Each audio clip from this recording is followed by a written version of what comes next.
जीव हमारी जाति है, मानव धर्म हमारा। हिंदू मुस्लिम सिख ईसाई धर्म नहीं कोई न्यारा। सर क्या नाम है आपका? सर मेरा नाम है रशपाल सिंह कुमान। सर कहाँ से आए आप? मेरा गांव है कपयाल, डिस्ट्रिक्ट संगरूर, पानीगढ़ तहसील। सर संत रामपाल जी महाराज की शरण में आने से पहले आप क्या साधनाएं करते थे? सर मैं साधनाएं तो कोई नहीं करता था, लेकिन जहां भी कोई मड़ी मस्जिद कोई भी 4 ईंट लगा दी वहीं प्रणाम कर देता था कि सभी जगह परमात्मा है। सर संत रामपाल जी महाराज की शरण में कैसे आए आप? सर मैं बहुत ज्यादा नशा करता था। जब मैं कॉलेज टाइम में 2006 की बात है, जब मैंने कॉलेज में एडमिशन लिया तभी मैं कुछ गलत सोसाइटी में घुस गया और तभी से मैं इतना नशा करने लग गया कि धीरे धीरे शीशी होती है सर जी, वो रेक्सकॉप की बोलते हैं, हमारे यहाँ फैंसी बोलते हैं उसको। वो फैंसी की मैं शीशी पीने लग गया और कैरी सोमा की गोली खाने लग गया। 50-50 गोली खा जाता और 3-3 4-4 वो शीशियाँ पी जाता और सुल्फा पीता था सर जी, और मैं शराब की भी बोतल पी जाता था और सारा दिन लड़ाई झगड़े करने, कभी कहीं। घर वालों ने परेशान थे मेरे से। घर में रोटी कभी बनती कभी नहीं बनती तो घर वाले बना के रख देते, खाते नहीं, सारे घर वाले परेशान थे। और तभी मेरे गांव का एक लड़का था, उसने मेरे को बताया कि भाई ऐसे ऐसे करके एक संत है, संत रामपाल जी महाराज जी, कि उनका पास तू नाम ले ले। उसने, वो भी नशा करता था, उसने संत रामपाल जी से नाम दीक्षा ली थी, तो वो मेरे को ले गया वहां आश्रम में। मैं आश्रम में भगत जी भाई गया और मैंने जाके वहाँ सारा सिस्टम देखा और उसके बाद मैंने भी नाम ले लिया वहाँ जाके। नाम लेने के बाद मैं घर आ गया और मैंने ज्ञान बिल्कुल नहीं सुना और मैं आते ही फिर नशा करने लग गया। और फिर वो मेरे गांव वाला जो लड़का था उसने मेरे को एक मेमोरी कार्ड दिला दिया वहाँ से, आश्रम में से, और वो बोला कि भाई इस सत्संग को सुना कर। और भैया मैं वहाँ नशा कर लेता पूरा, शीशी पी लेता, सुल्फा पी लेता और शराब भी पी लेता, सिगरेट बीड़ी पीता और सारा दिन लीड लगा के सत्संग सुनता रहता। और सत्संग सुनते सुनते मेरे को कुछ कुछ ज्ञान होने लग गया कि मेरी, जैसे गुरुजी बताते हैं संत रामपाल जी महाराज जी के, जब आत्मा को ज्ञान हो जाता है, पाप कम हो जाते हैं तो आंखों से आंसू आने लगते हैं। ऐसे ही भैया मेरे साथ हुआ कि जब संत रामपाल जी सत्संग करते तो मेरी आंखों में से आंसू आने लग जाते।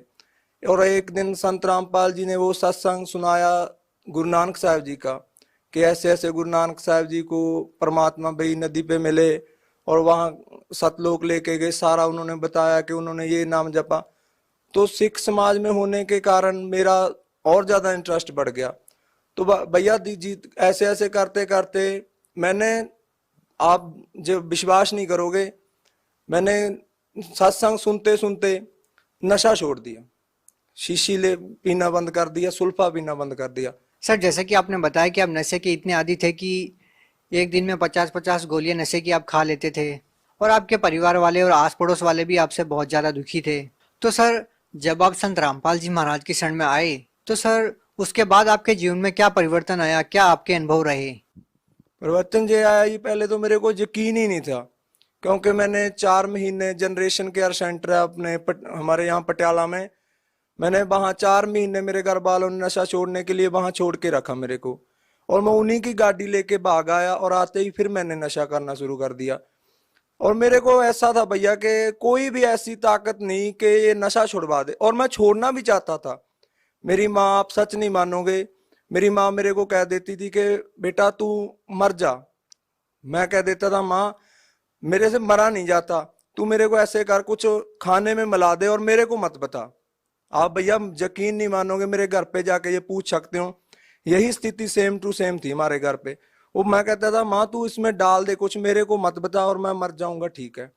और भैया मैंने बहुत बार मैंने सुसाइड करने की भी कोशिश की, मेरा पूरा गांव इस बात का गवाह है कि मैंने 1-2 बार ना ये जहर भी ले लिया था, खा लिया था, और फिर मैं बच जाता था। और तब मैं संत रामपाल जी महाराज के जहाँ जाने से पहले मैंने सोचा भी ऐसी कोई ताकत नहीं यार जो मेरा नशा छुड़वा दे, क्योंकि मेरे को नींद भी नहीं आती थी, मैं मेंटली अपसेट हो जाता था जब मैं थोड़ा बहुत नशे की डोज ऊपर नीचे हो जाती थी। तो मैंने सोचा भी ऐसी कोई ताकत नहीं। जब मैं वहां गया तो मैं उस दिन भी नशा करके गया, जिस दिन मैंने नाम दीक्षा ली तब भी मैंने। और मेरे साथ वाला जो मेरे गाँव का लड़का था उसने बोला कि भाई तू ऐसा बोल दियो कि गुरुजी मेरा नशा छुड़वा दो। मेरे को यकीन बिल्कुल नहीं था कि मेरा नशा छूट जाएगा, क्योंकि इतना नशा, इतनी डोज लेने के बाद मेरे को कोई यकीन नहीं था। और मैं गया, मैंने बोला गुरुजी ऐसे करके दास नशा करता है, आप मेरा नशा छुड़वा दो। गुरुजी बोले, सिर पे हाथ रखा कि बेटा आज के बाद तू नशा नहीं करेगा। और भैया जब संत रामपाल जी ने, महाराज जी ने मेरे सिर के ऊपर हाथ रख के कहा कि बेटा तू आज के बाद नशा नहीं करेगा, और भैया वो दिन है और आज का दिन है, मुझ को इतनी नफरत होगी नशे से कि नशा करना तो दूर, मैं किसी को लाके भी नहीं देता। और जो गांव वाले, मेरी गली मोहल्ले के लोग थे जो मेरे से बात करना भी पसंद नहीं करते थे, और आज मेरे से वो हंस हंस के बोलते हैं कि भैया तू आदमी बंदा बन गया। तू, हमारे गांव में कहते हैं कि ये बंदा बन गया, अब कहते हैं कि तू बंदा बन गया यार, पहले तू इंसान नहीं था, एक हैवान था। सर और क्या लाभ मिले आपको संत रामपाल जी महाराज से नाम दीक्षा लेने के बाद? सर जी इससे बड़ा लाभ क्या हो सकता है। एक जिसे जो मरा हुआ आदमी, हमारे, आप मेरा नंबर नोट कर लो, मेरे गांव में जाके पूछ लो, मेरे गांव वाले ये कहते थे कि ये आदमी नहीं बचेगा, कुछ भी कर ले कोई। दुनिया के लिए इससे ज्यादा बड़ी मिसाल क्या हो सकती है कि एक नशेड़ी को नशा छोड़ना सबसे बड़ी, जो भी मेडिकल नशा, कोई भी ऐसा डॉक्टर नहीं था। मेरे घर वालों ने मेरे को डॉक्टरों को भी दिखाया, वो डॉक्टर कहते थे, अपनी बात बता रहा हूँ हकीकत में, कि वो कहते थे कि भैया इसका पता क्या करो, आप इसको थोड़ी सी अफीम दो और शाम को इसको इंग्लिश का दिया दो, दारू का एक दिया दो, अगर ये नहीं, इतना नशा नहीं लेगा तो इसको अटैक आ जाएगा। आज मैं देख लो अपना सारा खेती का काम करता हूँ, कुछ अपनी जमीन है, कुछ मैं ठेके पे ले लेता हूँ, कम से कम 60-70 बीघा की खेती कर रहा हूँ। जबकि वो कहते थे कि ये बच ही नहीं पाएगा, इसको अटैक आ जाएगा यदि इसने नशा छोड़ दिया। इससे बड़ा लाभ क्या होगा। और मेरे माता पिता आज भी कहते हैं कि यदि वो आपके गुरुजी संत रामपाल जी महाराज जी आपके ऊपर दया ना करते तो दो महीने भी नहीं जी सकता था। सर जैसा कि आज की जो नौजवान पीढ़ी है, खासकर सर हम पंजाब की बात करना चाहते हैं जहां नशा चरम सीमा पर है, तो सर आज के युवा लोगों को आप क्या कहना चाहते हैं? मैं आज की युवा पीढ़ी को यही संदेश देना चाहता हूं कि भैया कोई ताकत नहीं जो आपका नशा छुड़वा देगी। कोई भी, आप कहीं भी चले जाओ, किसी डॉक्टर के पास, किसी भी पीर के पास, किसी भी सियाने के पास, किसी के पास भी चले जाओ, क्योंकि जितना भैया पैसा मैं नशे में बर्बाद करता था, उतने ही पैसे मेरे घर वालों ने इन सियानों में, इन पीरों में खराब कर दिए, तो किसी का कुछ भी नहीं हुआ।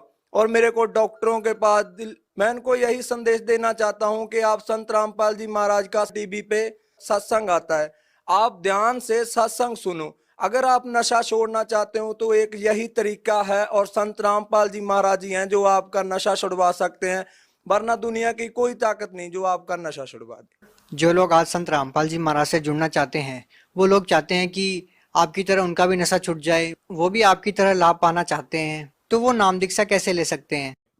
वो नाम दीक्षा भैया ऐसे ले सकते हैं जैसे कि सत्संग आता है टीवी पे, उसके नीचे एक पट्टी आती है, उस पट्टी के ऊपर यदि आपने बुक मंगवानी है तो वो भी नंबर है, वो नंबर है सारे दिए हुए हैं, उन नंबरों पे कांटेक्ट करो और बताओ कि आप कौन से जिले से हो। और हर एक जिले में लगभग आज नामदान केंद्र हैं, आप वहां से जाके नामदान लो और संत रामपाल जी से होने वाले लाभ उठाओ। जो भी आपके दुख तकलीफ हैं, संत रामपाल जी कहते हैं कि सबसे पहले हम उसके दुख तकलीफ दूर करते हैं जो हमारी शरण में आता है। भैया एक ये भी बात है कि अगर हमारे दुख नहीं दूर होंगे, हमें कोई टेंशन है, दुख है, तो हम भक्ति भी नहीं कर पाएंगे। और संत रामपाल जी एक ऐसे संत हैं जो सबसे पहले दुख दूर करते हैं। अगर आप देखना भी चाहते हो कि वाकई ये लाभ होते हैं या नहीं, पहले ज्ञान समझो, फिर नाम लो, उसके बाद देखो। जी धन्यवाद। नमस्कार।